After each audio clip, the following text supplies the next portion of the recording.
कौन सी वैक्सीन दी जाएगी और एट 6 वीक पे। ठीक है, तो बात करते हैं कि जो हमारा एट बर्थ पे दिया जाता है तो मेनली 3 वैक्सीन होते हैं, BCG, OPV, hepatitis B. BCG, OPV, hepatitis B. तो जो बीसीजी होता है वो उस जो डोज होता है उसको बर्थ डोज बोलते हैं। क्या बोलते हैं? Birth dose.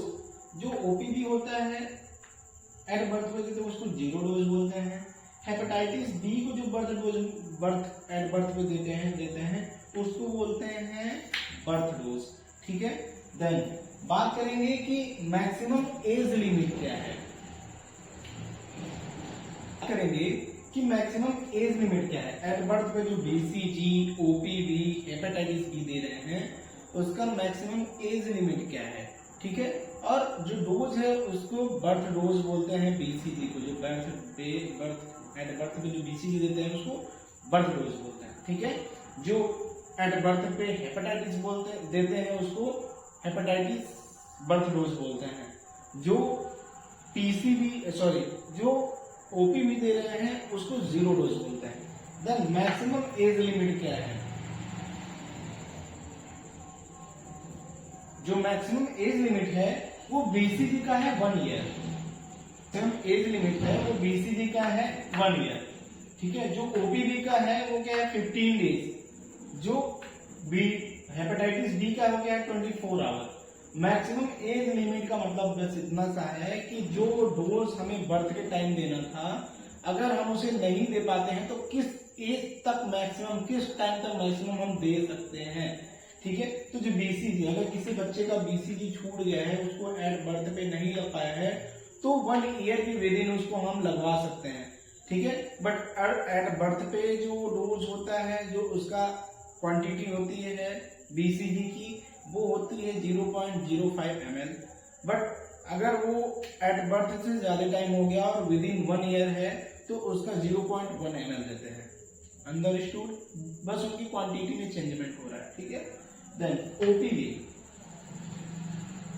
पहली बात तो हम ये देखेंगे कि जो ओपीवी है, ओरल पोलियो वैक्सीन, उसको जीरो डोज क्यों बोलते हैं। तो जीरो डोज इसलिए बोलते हैं कि एट बर्थ पे जब भी हम जीरो डोज पोलियो का वैक्सीन देते हैं तो मेनली एक्टिव इम्यूनिटी को जनरेट नहीं कर पाती है, तो इसीलिए इसको जीरो डोज बोला जाता है।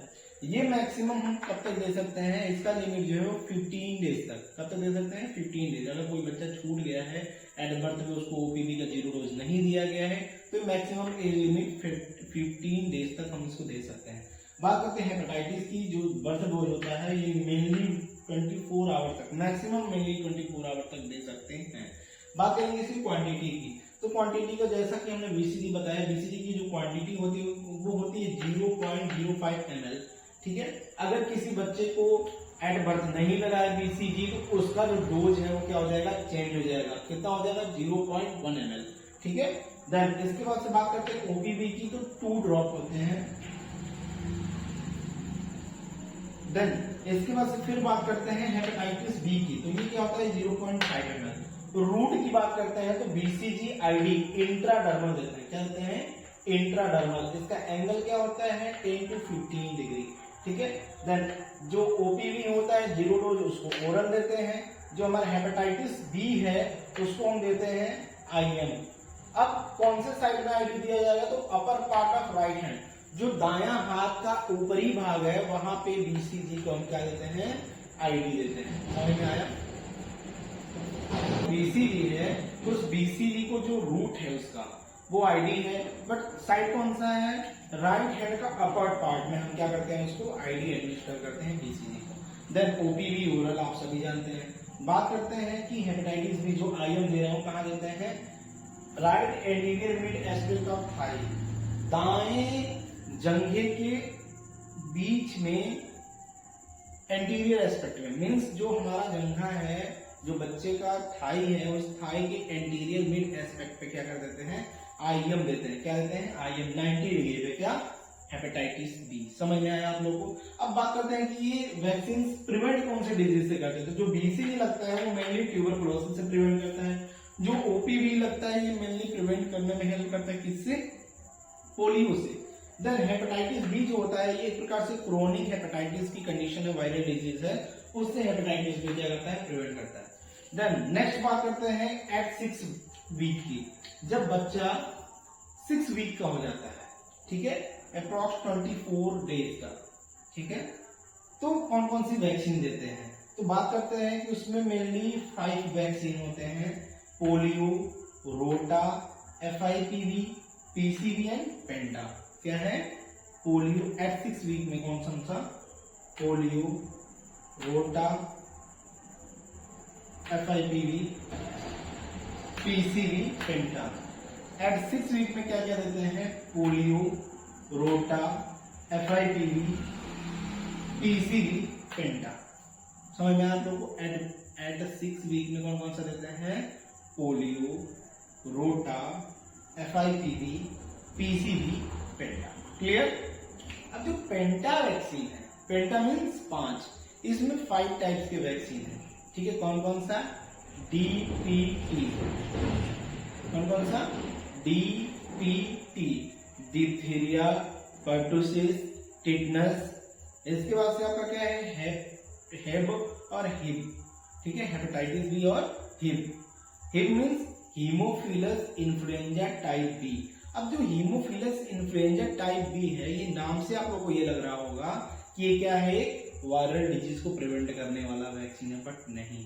ये क्या है? हीमोफिलस टाइप बी बैक्टीरिया होती हैं जो कि मेनिंजाइटिस और एपिग्लोटाइटिस को क्रिएट करती हैं, उससे ये प्रिवेंट करता है। तो जो पेंटा होती है उसमें 5 वैक्सीन होते हैं, DPT, हिब, हेप। समझ में आया आप लोगों को? ठीक है। देन बात करते हैं कि इनकी डोज कौन सी होती है। तो जो 6 वीक में जो डोज दे रहे थे, पोलियो, रोटा, FIPV, PCV, पेंटा, वो सब फर्स्ट डोज होती है। कौन सी डोज होती है? फर्स्ट डोज होती है। देन बात करेंगे कि मैक्सिमम एज लिमिट कितना होना चाहिए। अगर किसी को फर्स्ट डोज नहीं लग पाता है 6 वीक पे, अगर किसी को इन सारी वैक्सीन का फर्स्ट डोज नहीं लग पाएगा, कौन कौन सी वैक्सीन में मैक्सिमम एज लिमिट कितना होगा? तो जो पोलियो होगा हमारा, क्या होगा? जो पोलियो, तो पोलियो में जो हमारा फर्स्ट डोज होगा, वो अगर मेनली उसको 6 वीक में नहीं लग पाया है, तो ये 5 ईयर तक हम दे सकते हैं। कब तक दे सकते हैं? 5 ईयर तक। बाकी रोटा, FIPV, PCV, पेंटा, ये जो वैक्सीन हैं, ये मेनली मैक्सिमम एज लिमिट इनका कितना है? 1 ईयर है। मैक्सिमम एज लिमिट इनका कितना है? 1 ईयर। समझ में आया आप लोगों को? देन अब यहाँ पे FIPV क्या है? ये फ्रैक्शनल इनएक्टिवेटेड पोलियो वैक्सीन है। फ्रैक्शनल इनएक्टिवेटेड पोलियो वैक्सीन है, ठीक है। ये जो वैक्सीन सब किन किन डिजीज से प्रिवेंट करते हैं? पोलियो, आप लोग समझ जाएंगे, पोलियो जो है ये क्या करता है? पोलियो से प्रिवेंट करता है। रोटा जो डायरिया वगैरह से प्रिवेंट करता है। FIPV भी पोलियो से करता है। PCV ये निमोनिया से प्रिवेंट करता है। पेंटा 5 बीमारियों से प्रिवेंट करता है, जैसा कि हमने बताया, डिप्थीरिया से, पर्टुसिस जिसे काली खांसी बोलते हैं, आपका टेटनस से, आपको हिब, हीमोफिलस इन्फ्लुएंजा टाइप बी के इन्फेक्शन से, जिसमें मेनिंजाइटिस हो जाता है, व्यक्ति को एपिग्लोटाइटिस हो जाता है, उससे प्रिवेंट करता है। और हेप, ठीक है, जो हेपेटाइटिस बी है उससे प्रिवेंट करता है, ठीक है। और बात करते हैं इसकी डोज क्वांटिटी की। तो जो पोलियो है उसको 2 ड्रॉप देते हैं, जो रोटा है उसको 2 ml देते हैं, 2 ml मीन्स 5 ड्रॉप देते हैं। जो हमारा FIPV है वो 0.1 ml, FIPV 0.1 ml क्वांटिटी इसकी होती है। जो हमारा PCV होता है उसका क्वांटिटी होती है 0.5 ml। क्या होती है? 0.5 ml। देन पेंटा जो होता है, पेंटा 0.5 ml। बात करते हैं इसकी रूट की। तो जो पोलियो है ओरल, रोटा जो है ओरल, जो FIPV है, क्या है? FIPV